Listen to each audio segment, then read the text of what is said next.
சுபானக மக்களை நேத்து நைட்டு லைவ்ல பார்த்தா நம்ம காமும் மாமாவும் கெமியும் பயங்கரமா மோதிக்கிட்டாங்க. விட்டா ரெண்டு பேரும் ஆளுக்கு மூக்குல ஒரு குத்து குத்துட்டு உருண்டால் உருண்டிருப்பாங்க, அந்த அளவுக்கு சண்டையை போட்டுக்கிட்டாங்க.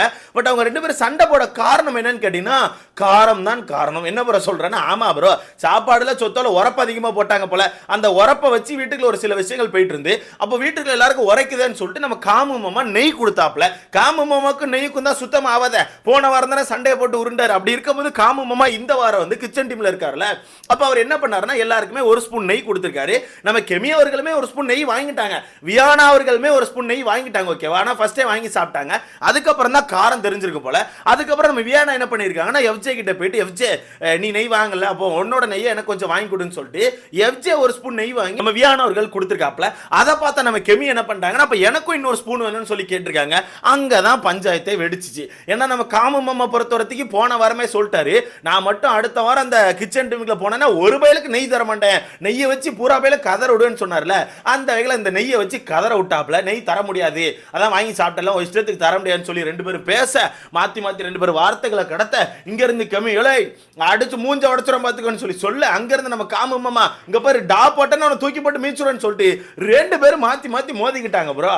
விட்டா ரெண்டு பேரும் சண்டையை போட்டு உருண்டிருப்பாங்க. அந்த அளவுக்கு ஒரு மாதிரி ரெண்டு பேருமே சீறிக்கிட்டு போயிட்டாங்க.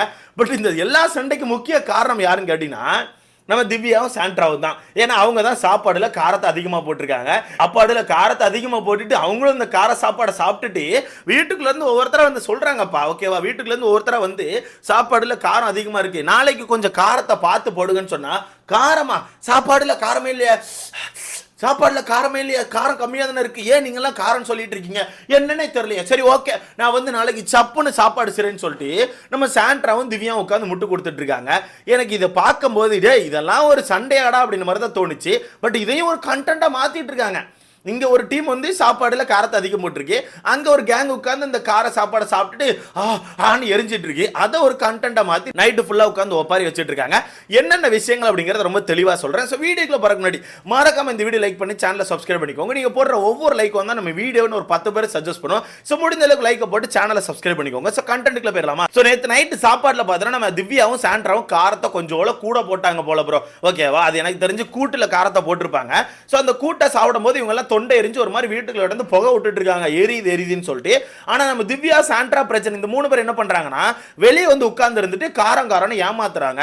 சாப்பாடுல காரமே இல்ல, 45 நாள் காரமே சாப்பிடாம நாக்கு செத்து போச்சு போல, சும்மா காரம்னு சொல்லி கண்டென்ட் பண்ண ட்ரை பண்ணிட்டு இருக்காங்க. இதெல்லாம் ஒரு காரமான்னு சொல்லிட்டு திவ்யா சொல்லிட்டு திவ்யாவே அப்படின்னு செஞ்சுட்டு இருக்காங்க. ஓகேவா, திவ்யாவுக்கு காரம் இருக்கு நல்லாவே தெரியுது, ஏன்னா அவங்களும் அந்த சாப்பாடு தான் சாப்பிடுறாங்க. சாப்பிட்டுட்டு ஏன்னா அவங்க சமைச்ச சாப்பாடுல அதை மழுப்புறதுக்கு காரமே இல்லையே ஏன் காரம் சொல்றாங்கன்னு சொல்லிட்டு அவங்களே ஒரு மாதிரி அப்படின்னு சொல்லி இழுத்துக்கிட்டே இருக்காங்க. ஓகேவா, அவங்களுக்கே கொஞ்சம் காரம் தெரிஞ்சிச்சு, பட் இருந்தாலும் மழுப்பிட்டு இருக்காங்க. அந்த வகையில் வீட்டுக்குள்ள பூரா பயிலுமே காரத்தால தவிச்சிட்டான். அப்ப வீட்டுக்குள்ள என்ன பண்ணிருக்காரு நம்ம காமு மாமா எல்லாருக்குமே ஒரு ஸ்பூன் நெய் கொடுத்துருக்காப்ல. அப்ப வீட்டுக்குள்ள எல்லாருமே ஃபர்ஸ்ட் ஒரு ஸ்பூன் நெய் வாங்கிட்டாங்க. கெமி ஆகட்டும் வியானா ஆகட்டும் எல்லாருமே ஒரு ஸ்பூன் நெய் வாங்கிட்டாங்க. பட் வியானாக்கு ஃபர்ஸ்ட் உரைப்பு தெரியல போல, சாப்பிட்டாங்க போல. அதுக்கப்புறம் தான் உரைப்பு தெரிஞ்சிருந்திருக்கு. அதனால அவங்க என்ன பண்ணிருக்காங்கன்னா எஃப்ஜே போய் கேட்டு எஃப்ஜே எனக்கு கொஞ்சோண்டு வாங்கி கொடுன்னு சொல்லி கேட்டிருக்காங்க. அப்ப எஃப்ஜே என்ன பண்ணிருக்காங்கன்னா அவனுக்கான பங்கை வாங்கி கொடுத்துருக்கான். அதை பார்த்து நம்ம கெமி என்ன பண்ணிட்டாங்கன்னா எனக்கு கொஞ்சோண்டு வேணும், எனக்கும் காரமா இருக்கு, எனக்கும் நெய் சாப்பிடணும் இருக்கு, அப்ப எனக்கு நெய் கொடுன்னு கேட்டப்போ நம்ம காமு மாமா தர மாட்டேன்னு சொல்லிட்டாப்பலாம். தர முடியாது, எல்லாருக்கும் ஒரு ஸ்பூன் தான், ஒரு ஸ்பூனுக்கு மேல தர முடியாது, நீ முடிஞ்சதை பார்த்துக்கோன்னு சொல்லிட்டு அங்க வார்த்தையோட அங்க ஒரு சண்டையை கிளப்ப ரெண்டு பேரும் மாத்தி மாத்தி பயங்கரமா அடிச்சுக்கிட்டாங்க. இல்ல காமு மாமா சொல்லிட்டாரு என்னெல்லாம் டான்னு போட்டேன்னா அவ்வளவுதான் பார்த்துக்கோ அப்படிங்காரு. இங்க இருந்து நம்ம கெமி அப்படித்தாண்டா சொல்லுவேன், என்னடா பண்ணுவேன் அப்படிங்க. நம்ம காமு மாமா உள்ள இருந்து டான்லாம் கூப்பிடக்கூடாது, என்ன ஷேர்னு கூப்பிடணும்னு அவர் சொல்றாரு. உன்னை கெமி இங்க இருந்துட்டு ஷேர்னு கூப்பிடணும், ஆணவத்தில் ஆடாத சரியான்னு சொல்லிட்டு ரெண்டு பேரும் மாத்தி மாத்தி சண்டை செஞ்சுக்கிட்டாங்க. ஓகேவா, ரெண்டு பேரும் மாத்தி மாத்தி சண்டை செஞ்சுக்கிட்டாங்க. அப்ப வீட்டுக்குள்ள இருந்து ஒவ்வொருத்தரா வந்து திவ்யா கிட்டே நம்ம சாண்ட்ராட்டே சொல்றாங்க சாப்பாடு உண்மையாவே காரமா இருக்கு, நாளைக்கு கொஞ்சம் காரத்தை கம்மியா போடுங்கன்னு சொல்லி சொன்னா இவங்க ஒத்துக்கவே மாட்டேங்காங்க ப்ரோ.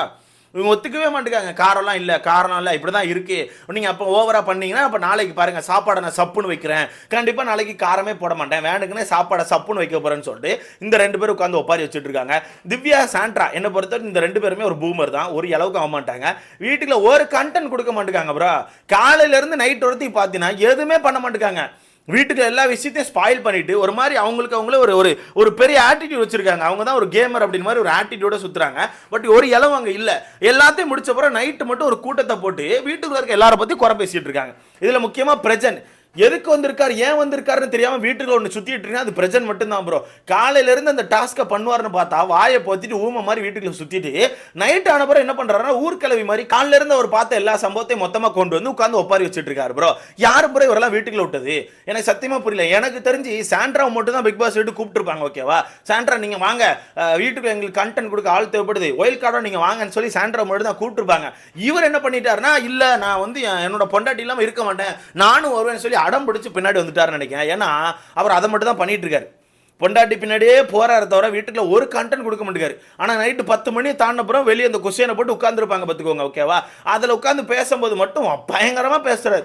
எல்லாரும் அடிச்சு மடிச்சு பேக்கெட்ல வச்சிடற மாதிரி பயங்கரமா பேசுறாரு. ஆனா காலையில ஆனோடனே வீட்டுக்குள்ள யாராவது வந்து ஏதாவது பேசினா அது அப்படி இல்லமா இப்படி இல்லமான்னு சொல்லிட்டு அப்படியே பம்மிடுறாரு. ஒரு இளவு காமண்டாரு, சத்தியமா சொல்றேன், ஒரு இளவு காமண்டாரு. அந்த வகையில் வீட்டுக்குள்ள கெமியும் நம்ம காமும் பயங்கரமான சண்டை அடிச்சு ஒரு மாதிரி பறத்திட்டாங்க ரெண்டு பேரும். எனக்கு தெரிஞ்சு ஒரு கட்டத்தில் குத்தி மலத்திருப்பாங்க ரெண்டு பேரும் மூஞ்சில, அந்த அளவுக்கு ஒரு மாதிரி சண்டை போயிடுச்சு. ஒரு கட்டத்தில் ரெண்டு பேரும் பிரிஞ்சு போயிட்டாங்க. சரி போங்க அந்த நாசமா போங்க அப்படின்னு மாதிரி ரெண்டு பேரும் ஆளாளுக்கு ஒரு தசைக்கு பிரிஞ்சு போயிட்டாங்க. பட் இந்த பக்கம் பார்த்தீங்கன்னா வெளியே உட்காந்துருக்க நம்ம டாக்ஸிக் கேங் வந்து அவங்களுக்கான தப்பை புரிஞ்சிக்காம நான் நாளைக்கு வந்து சப்புன்னு சமைக்க போறேன், சாப்பாடுல உரப்பே போட மாட்டேன்னு சொல்லி பேசிட்டு இருக்காப்ல. இவங்களெல்லாம் என்ன சொல்லன்னு எனக்கு தெரியல ப்ரோ, சத்தியமா சொல்றேன். ஆனா அக்கா வந்து சாப்பிட்டுட்டு இருக்கும்போது உரப்புல ஒரு மாதிரி இழுப்போம்ல, அது மாதிரி அக்கா அப்படி இழுத்துட்டு தான் இருக்காங்க உட்காந்து. பட் அக்கா அதை உட்காந்து மழுப்பிட்டு இருக்காங்க. என்ன சொல்லன்னு எனக்கே தெரியல. மொத்தத்தில் இவங்க கண்டென்ட் இல்லாம ஏதோ ஒன்று பண்ணிட்டு இருக்காங்க ப்ரோ.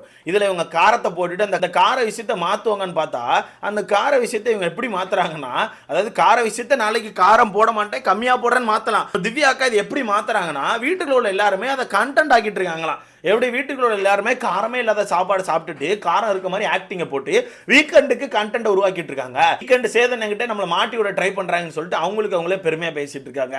என்ன சொல்ல எனக்கு தெரியல ப்ரோ. வீட்டுக்குள்ள வச்சிருக்கிறது ஒரு வாட்ட வீக்லி டாஸ்க்.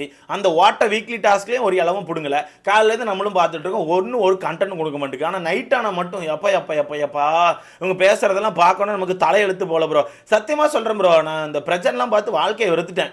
ஒயில் கார்டப்ப அந்த ப்ரொமோ அப்போ ஒன்று சொன்னார், வீட்டுக்குள்ள ஒருத்தனுக்கு ரெஸ்பெக்ட் இல்லை, ஒன்றும் இல்லை, இது இல்லை, அது இல்லை, ஒரு ஆணியும் இல்லை, நான் போய் வீட்டுக்குள்ள போய் எல்லாரையும் வச்சு பறக்க விட போகிறேன், இது என்னோட என்ட்ரி மட்டும் இல்லை, லாஸ்ட் வார்னிங்னு சொன்னாப்புல. அவர் வார்னிங்கை வீட்டுக்குள்ள கொடுத்தாங்களா நமக்கு கொடுத்தாரான்னு தெரியல. எனக்கு தெரிஞ்சு நமக்கு தான் வார்னிங் நினைக்கிறேன். ஏன்னா வீட்டுக்குள்ள எல்லாரையும் அடிச்சு பறக்கோட்டு கேமர் மாதிரி சுற்றுவாருன்னு பார்த்தா சரியான பூமர் மாதிரி சுற்றிட்டு இருக்காரு ப்ரோ. ஒன்று சொல்கிறதுக்குல ப்ரோ, ஒன்று சொல்கிறதுக்குல. அந்த வகையில் எனக்கு தெரிஞ்சு இன்னைக்குமே இந்த டாஸ்க் அழிச்சிருவாங்க ப்ரோ. ஏன்னா இவங்களுக்கு இந்த டாஸ்கே புரியல, ஒரு அளவும் புரிய மாட்டேங்குது. டாஸ்க் மட்டுமா, வீட்டுக்குள்ள இருக்க எந்த ஒரு விஷயமும் புரியல. இவங்க என்ன நினைச்சிட்டாங்கன்னா, வீட்டுக்குள்ள சும்மா யாரையா ஆப்போசிட் பண்ணிட்டே இருக்கணும், சும்மா யாரையா குறை பேசிக்கிட்டே இருக்கணும், சும்மா யாரையா டவுன் பண்ணி பேசிட்டே இருந்தா அது நமக்கு ஸ்கோர் ஆயிரும், அது அவங்களுக்கு மைனஸ் ஆயிரும், அவங்க இந்த வீட்டை விட்டு வெளியே போயிடுவாங்கன்னு சொல்லி யோசிச்சுட்டாங்க போல. அதை மட்டுமே பண்ணிட்டு இருக்காங்க ப்ரோ. நான் பார்த்ததுலே one of the dummiest wild card வந்து இவங்க மட்டும்தான். நான் சத்தியமாக சொல்கிறேன் ப்ரோ. இதுக்கு முன்னாடி நிறைய சீசனில் வந்த ஒயில் கார்டெலாம் ஏதோ ஒன்று பண்ணுவாங்க, ஏதோ ஒன்று முடிஞ்ச அளவுக்கு ஒரு பெஸ்ட் கொடுப்பாங்க.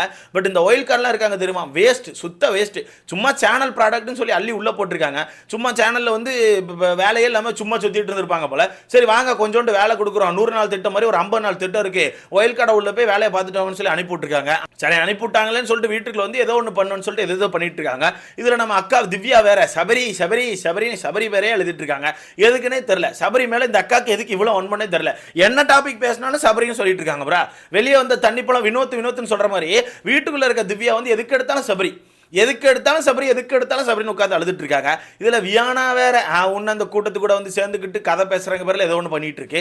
அது என்ன நினைச்சிட்டுனா, இவங்க எல்லாம் பயங்கரமா பேசுறத பார்த்துட்டு இவங்க தான் பயங்கரமான கேமர் போல, இவங்க கூட சேர்ந்தா நமக்கு வந்து பயங்கரமான ஸ்கோர் கிடைக்கும்னு நினைச்சிட்டு அந்த பொண்ணு உன்ன இவங்க கிட்ட உட்காந்து பேசிட்டு இருக்குது ப்ரா. ஆனா அந்த பொண்ணுக்கு தெரியாதுல இவங்களே ஒரு பூமர்னு. இந்த பூமர் கேங்ல வந்து உட்காந்து அது வேற கதை பேசிட்டு இருக்கு. மொத்தத்துல ஒரு கான்டென்ட் இல்ல, வீட்டுக்குள்ள ஒரு கண்டென்ட் இல்லை. சொத்தோட நெய் ப்ரோ, நெய்யில் மாமா சண்டை போடுவேன்னாரு, அந்த சண்டையை போட்டார், அவ்வளோதான். மற்றபடி வீட்டுக்குள்ள எதுவுமே இல்லை, வெட்டி பந்தா தான் எல்லாரும் காட்டிட்டு இருக்காங்க. ஸோ இதை பற்றி உங்களுக்கான கருத்தை சொல்லி மறக்காம கமெண்ட்ல போடுங்க. அடுத்த பார்க்கலாம்.